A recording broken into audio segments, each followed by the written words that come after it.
अस्सलाम वालेकुम स्टूडेंट्स, मैं हूं आपका टीचर मोहम्मद अशरफ सादिक। तो स्टूडेंट्स, लास्ट लेक्चर में हमने जो है केमिस्ट्री 9th क्लास का चैप्टर नंबर 3 डिस्कस किया था। आज हम chapter number 4 9th class chemistry structure of molecules की एक्सरसाइज जो है वो सॉल्व करेंगे। तो स्टूडेंट्स, ये एक्सरसाइज के क्वेश्चंस हैं, इनकी मैंने आपकी आसानी के लिए जो है सॉल्यूशन की बनाई हुई है, आप इसको नोट कर लें। तो इसके शॉर्ट क्वेश्चन डिस्कस करते हैं। तो पहला क्वेश्चन है, why do atoms react? Atom react क्यों करते हैं? तो स्टूडेंट्स, एक सेंटेंस में इसका आंसर है टू गेट स्टेबिलिटी। स्टेबल होने के लिए, यानी एटम जो हैं अपने 8 इलेक्ट्रॉन पूरे करने के लिए आउटर मोस्ट शेल में जो है दूसरों से रिएक्शन करते हैं। अगर उनके 8 पूरे हों, जैसा कि नोबल गैसेज हैं वैलेंस शेल में, तो वो दूसरों से रिएक्शन नहीं करते। उसके बाद नेक्स्ट क्वेश्चन है, कहता है why is the bond between an electropositive and electronegative atom ionic in nature? अब आयोनिक बॉन्ड स्टूडेंट्स आप जानते हैं, यानी आयन से बनने वाला बॉन्ड, ऐसा बॉन्ड जो इलेक्ट्रॉन के मुकम्मल ट्रांसफ़र होने के बाद बनता है। यानी अगर इलेक्ट्रॉन कोई दूसरा एटम एक्सेप्ट कर लेता है तो उस पर नेगेटिव आयन यानी एनायन आ जाता है, वो इलेक्ट्रोनेगेटिव होता है। और जबकि वो एटम जो अपना इलेक्ट्रॉन डोनेट करने की सलाहियत रखता है वो इलेक्ट्रोपॉजिटिव होता है नेचर के अंदर। तो वो कह रहा है इस वजह से इलेक्ट्रोपॉजिटिव और इलेक्ट्रोनेगेटिव एटम के दरमियान जो है वो बॉन्ड आप कह लें कि आयनिक होता है। आप इस तरह इसको समझ सकते हैं कि जितने भी मेटल्स हैं स्टूडेंट्स वो इलेक्ट्रोपॉजिटिव है। इलेक्ट्रोपॉजिटिव का मतलब है यानी उनके अंदर सलाहियत है कि वो अपना इलेक्ट्रॉन दूसरों को दे सकती हैं, जबकि इलेक्ट्रोनेगेटिव का मतलब है नॉन मेटल्स जिनके अंदर सलाहियत है कि वो दूसरों से इलेक्ट्रॉन एक्सेप्ट कर लें। उसके बाद आयनिक कंपाउंड्स और सॉलिड्स। अब स्टूडेंट्स, आयनिक बॉन्ड जो है सबसे स्ट्रॉन्ग बॉन्ड कंसीडर किया जाता है। उसकी वजह यह है कि इनके जो मॉलिक्यूल्स और एटम्स हैं उनके दरमियान strong electrostatic force of attraction होती है। यानी इलेक्ट्रॉन के ट्रांसफ़र होने की वजह से, एक्सेप्ट करने की वजह से या डोनेट करने की वजह से इनके अंदर स्ट्रॉन्ग इलेक्ट्रोस्टैटिक फोर्स डेवलप हो जाती है। उसके बाद वो कह रहा है more electronegative elements can form bonds between themselves. अब जो नॉन मेटल्स हैं यानी जिनके अंदर इलेक्ट्रॉन एक्सेप्ट करने की सलाहियत है वो आपस में ही बॉन्ड बना लेती हैं।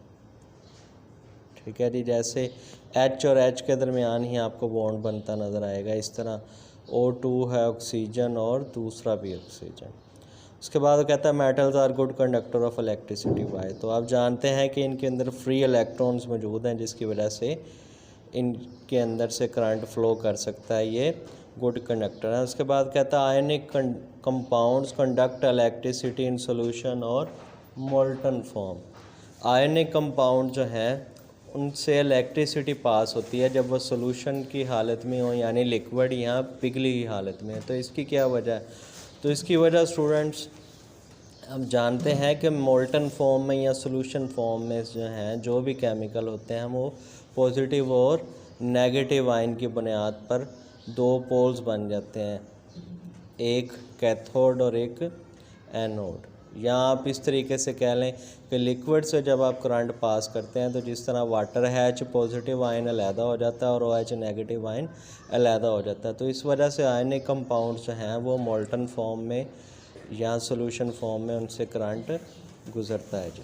उसके बाद what type of covalent bond is formed in nitrogen molecule? तो नाइट्रोजन के दरमियान किस तरह का बॉन्ड बनता है जी?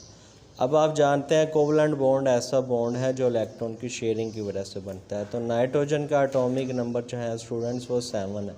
तो K शेल में 2 इलेक्ट्रॉन आ गए और L के अंदर इसके कितने आएंगे जी? 5। अब इसको 3 रिक्वायर है, तो दूसरा जो नाइट्रोजन एटम है उसको भी 3 रिक्वायर है। इस वजह से ये आपस में बॉन्ड बना लेते हैं तो N2 बन जाता है। आप देख सकते हैं कि 3 लाइंस लगी हुई हैं N और N। इसका मतलब है कि आपस में ये 3 इलेक्ट्रॉन शेयर करते हैं और ऐसा बॉन्ड जो इलेक्ट्रॉन की शेयरिंग की वजह से बनता है आप जानते हैं उसे कोवलेंट बॉन्ड कहते हैं।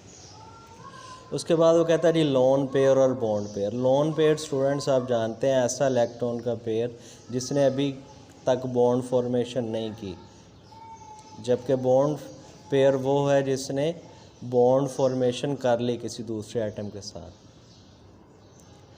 तो बॉन्ड पेयर के अंदर जो इलेक्ट्रॉन्स हैं वो कंट्रीब्यूट होते हैं दो एटम्स के दरमियान, जबकि लोन पेयर में सिर्फ एक ही एटम के वो होते हैं जी। तो इस पर दो एटम्स के न्यूक्लियस का होल्ड होता है। जिस तरह आपने वो BF3 वाली एग्जांपल ली थी और साथ में NH3 वाली एग्जांपल ली थी, यानी डेटिव कोवलेंट या कोऑर्डिनेट कोवलेंट बॉन्ड के लिहाज से जो आपने देखा था। उसके बाद वो कहता है two necessary condition for the formation of covalent bond. तो नंबर 1 है जी एलिमेंट शुड बी इलेक्ट्रोनेगेटिव, यानी उनके अंदर इलेक्ट्रॉन एक्सेप्ट करने की सलाहियत हो। नंबर 2 इलेक्ट्रोनेगेटिविटी डिफरेंस होना चाहिए उनके दरमियान, बहुत कम या ज़ीरो के बराबर। तीसरी चीज़ वो कहता है the element should share the electrons mutually, कि एलिमेंट जो हैं वो आपस में मुश्तरका तौर पर इलेक्ट्रॉन शेयर कर सकें। कह रहा है 4 या ज़्यादा बैलेंस इलेक्ट्रॉन होने चाहिए, यानी आखिरी शेल में 4 इलेक्ट्रॉन या उससे ज़्यादा होने चाहिए, तो आयोनाइजेशन एनर्जी हाई होनी चाहिए। उसके बाद कहता है why HCl has dipole dipole force of attraction. अब पोल का मतलब है यानी एक पॉजिटिव एंड और एक नेगेटिव एंड। डाईपोल यानी दो पोल्स बन जाते हैं, एक पॉजिटिव एंड और एक नेगेटिव। तो HCl में H पॉजिटिव एंड बन जाता है और Cl नेगेटिव, यानी H को भी एक इलेक्ट्रॉन की ज़रूरत है कि वो अपना K शेल मुकम्मल करे, और क्लोरीन का जो है K भी मुकम्मल होता है, L में भी उसके 8 मुकम्मल हैं, लेकिन वैलेंस शेल में 8 पूरे करने के लिए वो एक H से शेयर कर लेता है, इस तरह HCl बन जाता है। उसके बाद वो कहता है what is a triple covalent bond, explain with example. तो ट्रिपल कोवलेंट बॉन्ड स्टूडेंट, जैसा कि ऊपर नाइट्रोजन वाली एग्जांपल में मैं आपके साथ शेयर कर चुका हूँ कि 3 इलेक्ट्रॉन की शेयरिंग की वजह से जो बॉन्ड फॉर्मेशन होती है उसे ट्रिपल कोवलेंट बॉन्ड कहते हैं। इधर भी नाइट्रोजन की मिसाल ही आप देंगे। उसके बाद what is difference between polar and non polar. अब पोलर आपके माइंड में आ जाना चाहिए कि दो पोल्स, यानी एक H पॉजिटिव और एक आप कह लें कि पार्शियल नेगेटिव वाला, यानी ये दो मुख्तलिफ एटम्स के दरमियान बनता है, जिसमें एक में इलेक्ट्रॉन ज़्यादा हैं जबकि एक में कम। जबकि दूसरा जो है नॉन पोलर है, ये सेम एटम्स के दरमियान फॉर्मेशन होती है बॉन्ड की, ये डिफरेंट एटम्स के दरमियान नहीं होता। इन एग्जांपल्स आप देख सकते हैं कि H2Cl2 N2O2, जबकि पोलर में यानी एक पार्शियल पॉजिटिव एक पार्शियल नेगेटिव HCl में H पॉजिटिव Cl नेगेटिव, इसी तरह HBr में H positive Br negative, H positive fluorine negative, आप देख सकते हैं। अब वो कहता है जी कोवलेंट बॉन्ड पोलर क्यों बन जाता है। उसकी वजह यह है कि जो दो एटम्स के दरमियान कोवलेंट बॉन्ड बनता है इलेक्ट्रॉन की शेयरिंग की वजह से, एक में इलेक्ट्रॉन ज़्यादा होते हैं, यानी उसकी इलेक्ट्रोनेगेटिविटी ज़्यादा है, जिसकी वजह से वो एंड पार्शियल नेगेटिव बन जाता है। जबकि जिसमें इलेक्ट्रॉन कम है, जहाँ से इलेक्ट्रॉन समझ लें कम है, वहाँ पर पार्शियल पॉजिटिव आ जाएगा, यानी जहाँ पर नेगेटिव इलेक्ट्रॉन वाले चार्ज कम हैं वहाँ पॉजिटिव H पॉजिटिव हो जाएगा, पार्शियल पॉजिटिव। उसके बाद है जी relation between electronegativity and polarity. तो वो कहता है जी पोलैरिटी का मतलब है दो पोल्स बन जाना, तो ये अब इलेक्ट्रोनेगेटिविटी पर डिपेंड करता है।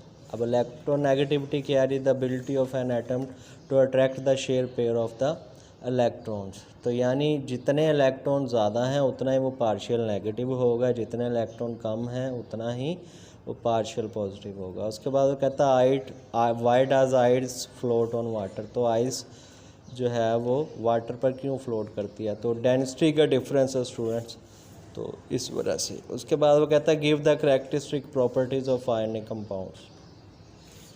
तो ये 4 प्रॉपर्टीज़ हैं स्टूडेंट्स, ये समझ लें क्रिस्टलाइन सॉलिड्स हैं। नंबर 2 ये गुड कंडक्टर्स हैं, इनका बॉइलिंग और मेल्टिंग पॉइंट हाई होता है जी। उसके बाद ये पोलर सॉल्वेंट में डिज़ोल्व हो जाते हैं। तो उसके बाद है स्टूडेंट्स हमारा last question, what characteristics properties do the covalent compounds have. तो इसकी भी उसी तरीके से, यानी जिस तरह आपने आयनिक कंपाउंड्स की डिस्कस की, इनकी भी 4 प्रॉपर्टीज़ हैं, ये आपने डिस्कस कर देनी है। तो स्टूडेंट्स लॉन्ग क्वेश्चन आप बुक से भी तैयार कर सकते हैं। तो अब इन क्वेश्चंस को वैसे तो सारे ही आपने तैयार करने हैं, लेकिन ये क्वेश्चन एक्सरसाइज वाले केमिस्ट्री के पॉइंट ऑफ व्यू से बहुत अहम होते हैं, तो इनको तैयार करें। ये एमसीक्यूज़ की जो है आंसर की भी मैंने आपके साथ शेयर कर दी है, इसको भी आप देख लीजिएगा। अपना ख्याल रखिएगा, दुआओं में याद रखिएगा। जज़ाकल्लाह।